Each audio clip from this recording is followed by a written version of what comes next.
నమస్తే.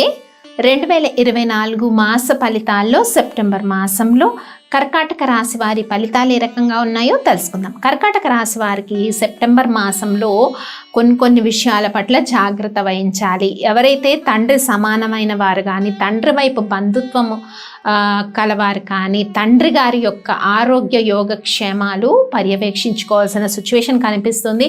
కొంతమంది తండ్రి గారి యొక్క బిజినెస్ ట్రాన్సాక్షన్స్ కానీ, ఆరోగ్య విషయాల్లో కానీ సడన్ లాసెస్ కానీ, లేకపోతే అలాంటి న్యూస్ ఏదైనా రావడము తండ్రి సమానమైన బంధుత్వం నుంచి.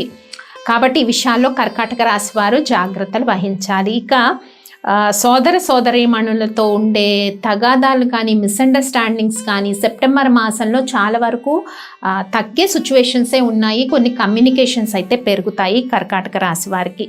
ఇక ఆరోగ్య విషయాల్లో కర్కాటక రాశి వారు ప్రత్యేకించి శ్రద్ధ వహించాలి. బాడీలో పెయిన్స్ కానీ, బ్యాక్ పెయిన్ కానీ, లేకపోతే తక్కువ వర్క్ చేసినా కానీ అలసటగా అనిపించడము, నీరసం అనిపించడం, ఇలాంటి సిచ్యువేషన్స్ అయితే కర్కాటక రాశి వారికి ఉండొచ్చు.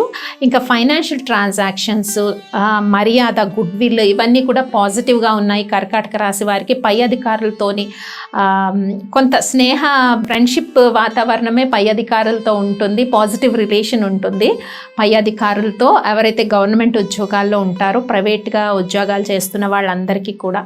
ఇక కొంతవరకు శత్రువుల యొక్క ఆధిపత్యం చాలా ఎక్కువ ఉండొచ్చు ఈ మాసంలో కర్కాటక రాశి వారికి. సడన్గా ఎనిమీస్ ఎవరైతే ఉంటారో వాళ్ళు కొంత నెగిటివ్గా ప్రొపగాండా చేయడం కానీ, ప్రచారం చేయడం కానీ మీ పట్ల, లేకపోతే మీతో గొడవ పెట్టుకోవడం కానీ, లేకపోతే ఇలాంటి సిచ్యువేషన్స్ ఈ సెప్టెంబర్ 4 వీక్స్లో కూడా అరైజ్ అయ్యే సిచ్యువేషన్ అయితే కనిపిస్తోంది కర్కాటక రాశి వారికి. అలా ఏదైనా వచ్చినా కానీ ఆందోళన పడాల్సిన అవసరం లేదు. మీ వైపు నుంచి మీరు కరెక్ట్గా ఉన్నంత వరకు ఎవరు ఏ నిందలు వచ్చినా, ఏ బ్యాడ్ స్ప్రెడ్ చేసినా కూడా దాన్ని అంతగా మనసుకు తీసుకోవాల్సిన అవసరం అయితే కర్కాటక రాశి వారికి లేదు. కాబట్టి దైవ బలం కూడా చక్కగా ఉంది. అండ్ ఈ నెగిటివ్ ప్రొపగాండా ఒక పక్క అయితే, పాజిటివ్ గుడ్ విల్ కూడా, మంచి పేరు కూడా పెరిగే సిచ్యువేషన్స్ ఉన్నాయి. కాబట్టి ఆందోళన పడద్దు కర్కాటక రాశి వారికి. బిజినెస్ ట్రాన్సాక్షన్స్ విషయానికి వస్తే 4 వీక్స్ కూడా సెప్టెంబర్లో పాజిటివ్గా ఉన్నాయి. నూతన వ్యాపార ప్రయత్నాలు ఫలిస్తాయి. ఆల్రెడీ బిజినెస్ ట్రాన్సాక్షన్స్ చేస్తున్న వాళ్ళు, స్పెక్యులేషన్ బిజినెస్లో ఉన్న వారికి కూడా పాజిటివ్గానే ఉందని చెప్పుకోవచ్చు. ఇక ఉద్యోగ ప్రయత్నాలు చేస్తున్న వాళ్ళకి, విద్యార్థులకి ప్రత్యేకించి September 3rd week 4th week పాజిటివ్గా ఉంటుంది. మనకి 3rd వీక్ అంటే 16 to 22 వరకు 3rd వీక్ వస్తుంది. 4th వీక్ 22 నుంచి 29 వరకు 4th వీక్ ఉంటుంది సెప్టెంబర్ మాసంలో. కాబట్టి ఈ 3rd and 4th వీక్స్ ఉద్యోగ ప్రయత్నాలు చేస్తున్న వాళ్ళకి కొన్ని శుభవార్తలు, విద్యార్థులకు కూడా కష్టపడిన దానికి మంచి ఫలితాలు. అంటే బయటకు వెళ్ళి చదువుకోవాలనుకున్న వాళ్ళకి, ఇక్కడ ప్రైమరీ ఎడ్యుకేషన్ చేస్తున్న వాళ్ళకి, హైయర్ ఎడ్యుకేషన్ చేస్తున్న వాళ్ళకి కూడా పాజిటివ్గా ఉంది. ఇంకా ప్రేమ విషయాలు కూడా కర్కాటక రాశి వారికి ఈ మాసంలో ఫలించే అవకాశం ఉంది.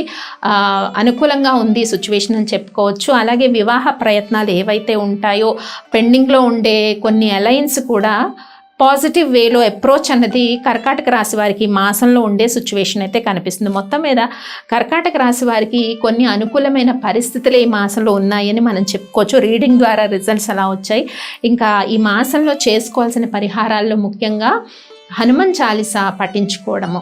అంటే హనుమాన్ చాలీసా విన్నా కూడా, పఠించినా కూడా మంచి సత్ఫలితాలు ఉంటాయి. ఇందాక మనం చెప్పుకున్నాం, తక్కువ వర్క్ చేసినా కూడా శరీరంలో అలసట, శ్రమ అనిపించడం, ఒక రకమైన ఫీల్ అనమాట, టైట్ అయిపోయిన ఫీలింగ్స్ ఉంటాయి కదా. అందువల్ల హనుమాన్ చాలీసా పఠించుకోవడం, రామరక్ష స్తోత్రాన్ని పఠించుకుంటే మీకు ఇవి కొంతవరకు తగ్గే అవకాశం ఉంటుంది. ఈ మాసంలో చక్కగా మనకి గణేష్ నవరాత్రులు వస్తూ ఉంటాయి. కాబట్టి నవరాత్రులు చెయ్యండి కర్కాటక రాశి వాళ్ళు. నవరాత్రులు అంటే మనకి 7th to 17th వరకు నవరాత్రులు ఉంటాయి. కాబట్టి ఈ నవరాత్రులు పాల్గొనడం వల్ల ఆధ్యాత్మికత చాలా పెరుగుతుందన్నమాట. సో ఒక రకమైన శక్తి పెరిగే అవకాశం ఉంటుంది కర్కాటక రాశి వారికి. ఇంకా డేట్స్ వైజ్ చూద్దాము. సెప్టెంబర్ 1st, 2nd, 3rd ఈ డేట్స్ అనేవి పాజిటివ్గా ఉన్నాయి. 4th, 5th, 6th, 1st నుంచి 7th వరకు ఉండే డేట్స్ అన్నీ కూడా పాజిటివ్ థింకింగ్, పాజిటివ్ ఎన్విరాన్మెంట్, సహకరించే వ్యక్తులు, ఇదంతా కూడా మనకి కనపడతా ఉంది. ఇక 8th, 9th, 10th, 11th dates కూడా పాజిటివ్గా ఉన్నాయి. అంటే ఆల్మోస్ట్ 1 సెప్టెంబర్ నుంచి 11th వరకు పాజిటివ్ సిచ్యువేషన్స్ అన్నీ కూడా మీ చుట్టూ ఉంటాయి. ఇక 12, 13 ఈ డేట్స్లో కొంత వేళ్లకు తిని విశ్రాంతిగా ఉండడం అవసరము. 14, 15 ఈ డేట్స్లో కొంత బంధుమిత్రులతో కలుస్తారు, విందు వినోదాల్లో పాల్గొంటారు, మనసు విప్పి మాట్లాడుకుంటారు ఆత్మీయులతో. ఇక 16, 17 ఈ డేట్స్ కొంచెం జాగ్రత్తగా ఉండండి. శత్రువులు ఆధిపత్యం ఉంటుంది. సడన్గా ఏదైనా ఒక నింద కానీ ఒకటి హల్చల్ చేయడం ఉంటుంది. ఇందాక మనం చెప్పుకున్నట్టు ఇప్పుడు ఏ డేట్స్ 16 and 17 జాగ్రత్తగా ఉండండి. 18, 19, 20, 21 ఈ డేట్స్ ఎందుకో మనసు పైన కొంత ప్రభావం ఉంటుంది, దిగాలుగా ఉన్నట్టుగా అనిపించవచ్చు. దైవారాధనలో గడపండి. సో రామరక్ష స్తోత్రాన్ని పఠించుకోండి. ఇక 22, 23, 24, 25 డేట్స్ అనుకూలంగా ఉన్నాయి. మళ్ళీ 26, 27 డేట్స్ మేజర్ డిసిషన్స్ ఏమి తీసుకోవద్దు. సో దైనందిక కార్యక్రమాలన్నీ చేసుకోవచ్చు, కానీ మేజర్ డిసిషన్స్ ఏ డేట్స్లో 26, 27 డేట్స్లో తీసుకోవద్దు. 28, 29, 30 డేట్స్ మళ్ళీ పాజిటివ్గా ఉన్నాయి. పాజిటివ్ థింకింగ్, పాజిటివ్ ఎన్విరాన్మెంట్, సహకరించే వ్యక్తులు మీ జీవితంలో ఉంటారు. ఈ సిచ్యువేషన్స్ ఉంటాయి. స్వస్తి.